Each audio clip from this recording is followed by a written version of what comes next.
Сәлем, қалдарыңыз қалай? Достар, бүгінгі видеода мен қаржылай сауаттылық туралы тақырыпты қозғаймын деп шештім. Жалпы соңғы уақыттарда осы қаржылай сауаттылық деген тақырып өзіме де қатты қызық болып жүр. Себебі осы соңғы ютубтағы салған видеомнан кейін, подкастымнан кейін, осы үй алуға қажетті көмектескен маған ойлар деген видеодан кейін мен өте көп оқырмандарым осы қаржылай сауаттылық туралы, қалай ойлану керек, сонда не нәрсені жасау керек, не нәрсені жасамау керек деген сияқты ойларымды сұрап бастады. Жалпы енді бұл сала бойынша маман болмасам да, белгілі бір өзіме көмектесетін қаржылай сауатты болуға, және де белгілі бір өзімнің армандарыма, мақсаттарыма оңай жетуге көмектесетін, және де ақшасыз қалып кетпеуге, ақшамен үлкен проблемалар болмауға көмектесетін белгілі бір ойлармен бөліскім келеді жалпы.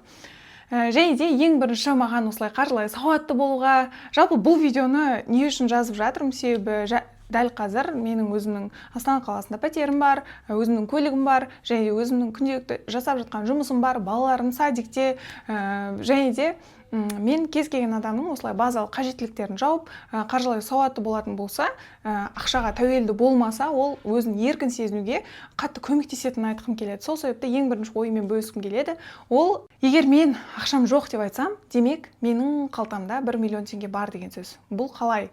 Жалпы бұл нәрсені былай түсіндірейін. Енді қаржы деген өте щепетильная тема болғандықтан көп адам да қарсы ойлар болуы мүмкін. Қалайсында 1 миллион бар, ха-ха-ха, өтірік олай нетпеш деген сияқты да. Бірақ енді басында негізі бұл планка менің 100 000 теңге болатын, яғни басында мен 100 000 теңге болса, уже қобалжып кететін да. Кейінірек ол нәрсе менде 300 000-ға өсті, кейінірек 500 000-ға. Ал қазір мысалы байқаймын, уже менің қалтамда 1 миллион теңге қалатын болса, менде сондай басталады. Так, менің ақшам жоқ деп есептеймін. Яғни қалтамда 1 миллион болса, мен оны нөлге дейін жаратпаймын, өліп кетсем дейді. Потому что мен 3 баласы бар адамын, мен отбасылы адамын, және де маған өзімді үнемі қаржылай сақтандырып отыру керек болады. Яғни ешқашан 0 теңгемен жүре алмаймын, себебі балам бар, басқам бар деген сияқты жауапкершіліктерім бар. Сол секілді әр адамның өзінің бір қаржылай планкасы болу керек деп ойлаймын. Яғни ол қалтаңда сенің 100 000 теңге болған кезде сен тоқтап үйрену керек. Немесе 500 000 теңге болған кезде сен тоқтап үйрену керек. Немесе миллион. Яғни әркімнің табысына байланысты. Мейлі ол 10 000 болуы мүмкін, мейлі 50 000 болуы мүмкін. Мысалы, есімде мен университетті бітіргеннен кейін жұмысқа түстім. Жұмысқа кіргеннен кейін менің айлығым 80 000 теңге болатын, және де сол кезде байқағанда менімен қатар қыздар жұмыс жасап жатқан. Жаңағыдай каспи ретпен тамақтанып, каспи ретпен өмір сүріп, тіпті қайтарына ақшасы болмай деген сияқты проблема болып жататын.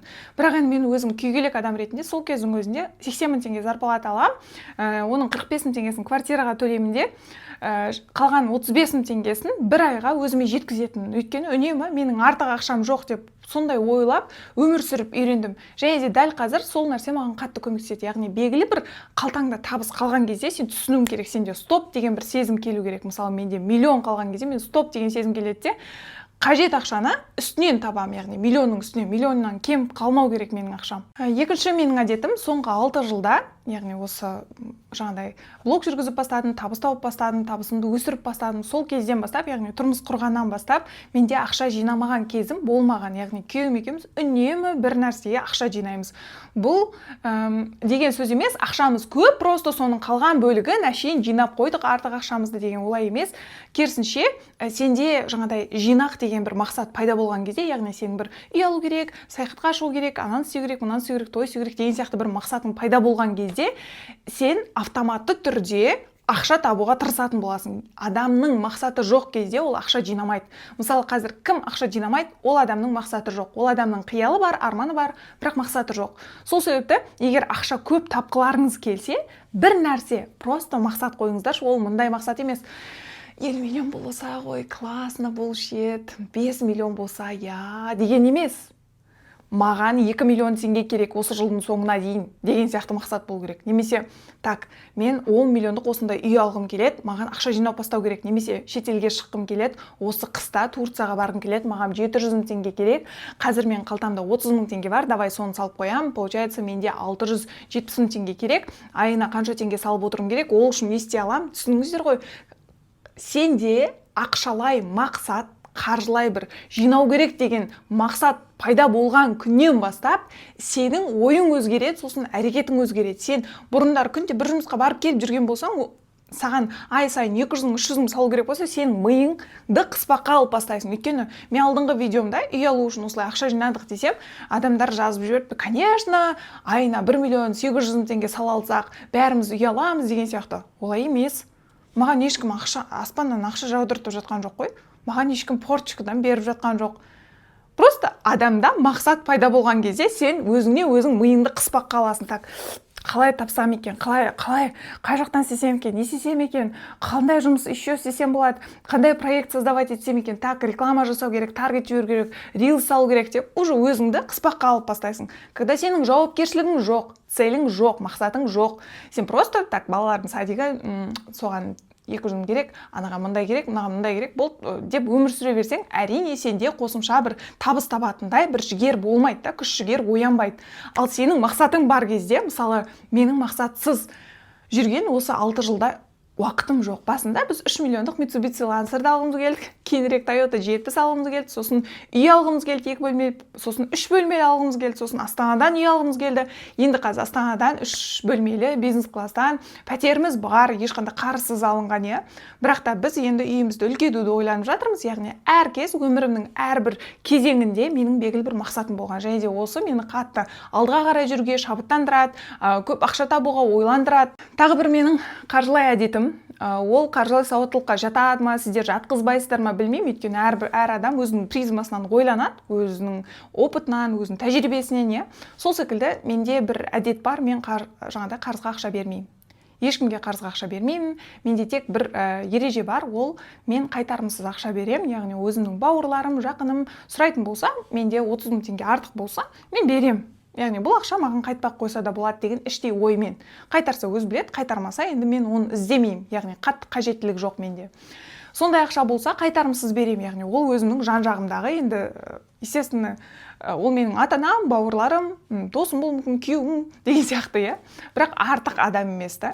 Неге? Өйткені қарыз беру менің энергиямды беріп, себебі ақша деген энергия, ақшаны маған ешкім порточкадан беріп жатқан жоқ. Өзім күні-түні еңбектеніп, нөлден бастап, еңбектеніп осылай келе жатырмын. Мысалы, 6 жыл болды, 5 жыл болды, блог жүргізіп келе жатырмын, 6 жыл болды, күйеуімнің блогына көмектесіп келе жатырмын. Сол себепті кез келген адам осылай еңбектеніп ақша таба алады деп ойлаймын. Және де, мысалы, ойлауларыңыз мүмкін, қарызға ақша сұраса беру керек деген сияқты неше түрлі болады. Бергісі келген адам беру керек деп ойлаймын, бірақ ол менде бос жатқан ақша жоқ. Ешқандай ақшам бос бір жерде тұрған жоқ та, мен бере сала алмаймын.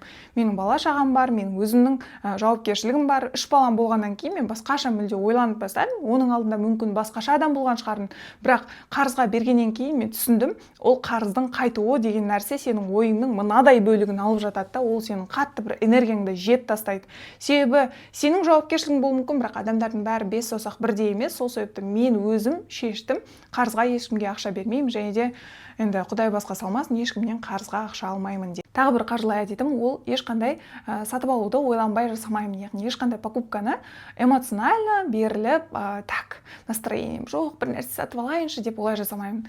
Менің құрбыларым көбінесе таңғалып жатады, қалайша сен олай жасайсың? Бір киімді мысалы мен көремін, 1 ай бойы ойланып, одан кейін алуым мүмкін. Маған айтады, сен размерің өтіп кетпей ма? Сен барам дегенше деп, өйткені мен бір барам, фотоға түсірем, 2 рет барам, ойланам деген сияқты әбден ойланып аламын. Сол себепті шығар, әрбір киімімді, иә, қатты жақсы көремін, әрбір киіміме қатты бауыр басам. Неге? Себебі мен ол нәрсені ойланып, әбден таразыға салып, бәрімен үйлесетінін қадағалап, ол тек қана киім болмайды. Мысалы, мына камераның алдарыңызда тұрған менің камерамның өзі, мысалы, мен ютубты басында 4 ай бойы, 3 ай бойы, где-то 3-4 ай бойы телефонмен түсіріп жүрдім, ешқандай мындай петличкамда болған жоқ. Неге? Өйткені мен әбден ойландым, бұл ютубты мен ары қарай жүргіземін бе, жоқ па, мүмкін қалдырып кететін шығар, мүмкін мүлде менікі емес шығар деген секілді. Содан кейін ғана бір уақытта менің екеніне әбден көзім жеткеннен кейін ғана мен осы бір камераны сатып алдым. Яғни ақшалай салым жасау үшін мен әбден ойланам, таразыға салам, бұл керек па, керек емес пе деген секілді. Ойлауыңыз мүмкін, не деген тастай адамсың, осылай өмір сүру керек па деген сияқты.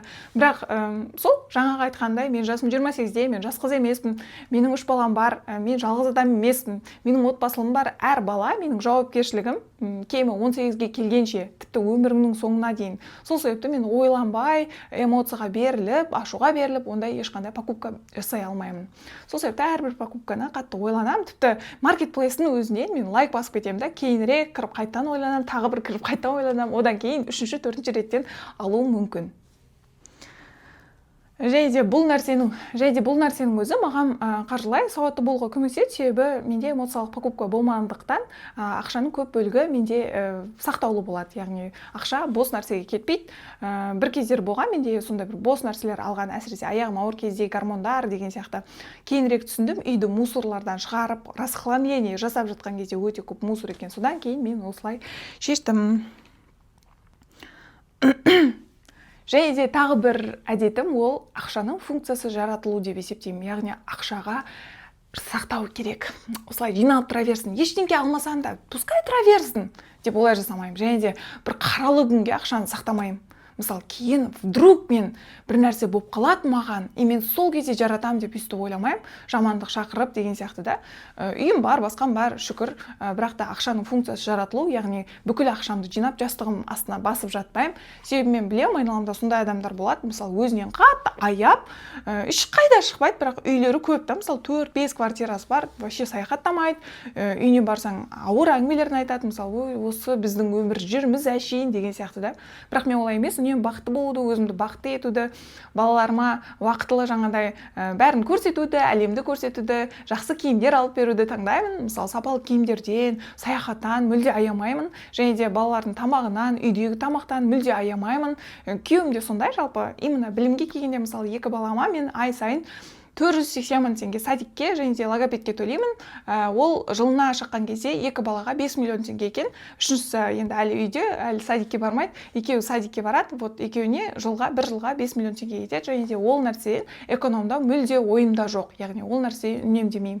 Және де солай тамаққа да, яғни біз өте көп фрукталар аламыз үйге, себебі біз пакетированный нәрсе алмаймыз да. Пакетированный нәрселерден экономдау арқылы, яғни пакеттегі мысалы күлше, кәмпит деген сияқты, біз өте көп фрукталар аламыз. Фрукталар енді бағасы қымбаттаулар болады, бірақ олардан мүлде эконом жасамаймыз, ол ойды үнемі мен күйеуіме есіне салып отырамын, жоқ, жасамау керек, вообще жасамаймыз деп.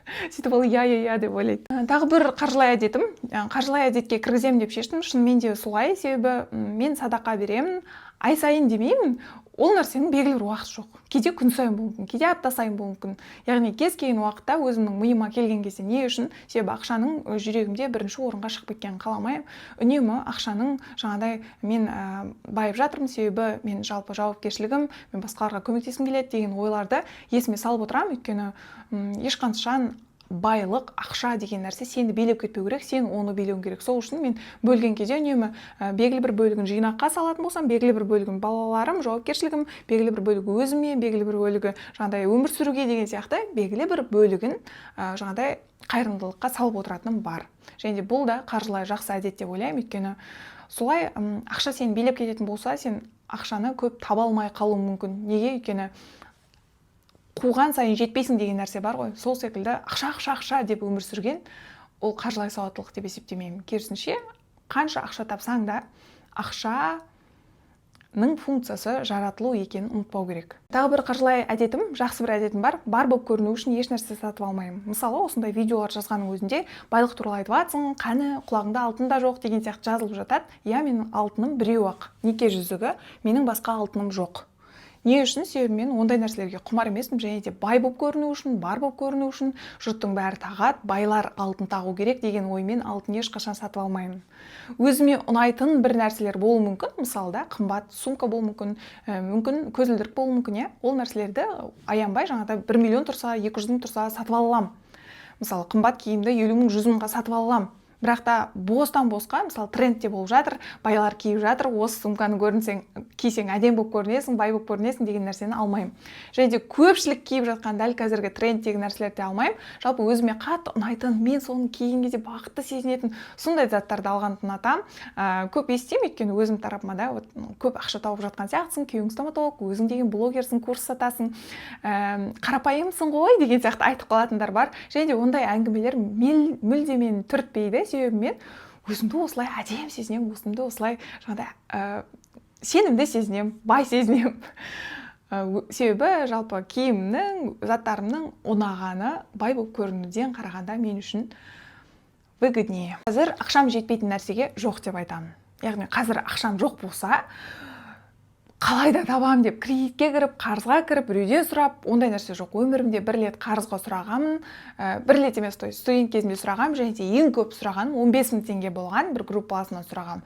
Одан кейін мен өмірімде ешқандай адамнан, енді шүкір деймін, ешқандай адамнан қарызға ақша алып көрген жоқпын, мүлде. Және де ретро-рассрочка деген нәрсеге мүлде жоламаған. Өмірімде ондай болмаған. Не үшін? Себебі мен бір нәрсеге ақшам жоқ болса, жоқ деп бойындай аламын. Яғни мен баймын ғой, негізі мен баймын ғой деп ойламаймын да, алайын қой деп осылай ойламаймын. Аласам ештеңе етпейді, ертең төлеймін деген сияқты жоқ. Бар ма? Алам. Жоқ па? Жоқ деп айтамын. Жоқ деп сол нәрсеге жинауға тырысамын. Мысалы, осы камераны алатын кезде, тоже мен қалтамда белгілі бір сумма тұрды, бірақ мен осы камера так осынша теңге тұрады, мен бұл ақшаны тиіспеймін. Үстінен табатын болсам аламын, таппайтын болсам көремін, кейінірек аламын деген сияқты. Кейінірек осы камерамен петличка бола специально ақша таптым, одан кейін барып сатып алдым. Және де соңында айтарым сіздерге, қаржылай сауатты болу үшін аз не көп табу керек емес та, миллиондап тауып, сол кезде ғана қаржылай сауатты ақшаны басқарып үйрену керек деген сияқты емес. Керісінше, жаңағы айтқандай, мен 80.000 теңге тапқан кезімде де қаржылай сауаттылыққа бейім болатын, үйренетін, оқитын, ізденетін. Және де бұл видеомен шектеліңіздер демеймін, бұл менің белгілі жаңағыдай субъективті пікірлерім, жеке өзімнің тұжырымдарым, тәжірибемнен алған ой түйіндерім, сол секілді сіздер де өте көп ізденіңіздер. Қаржылай сауаттылық деген өте маңызды, себебі сенің бақытты болуың үшін ақшадан еркін болуың да керек.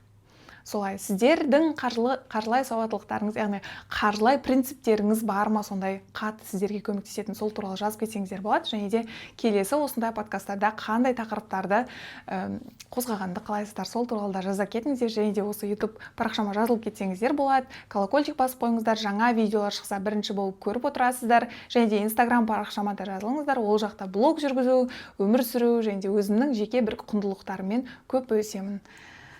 Пока-пока.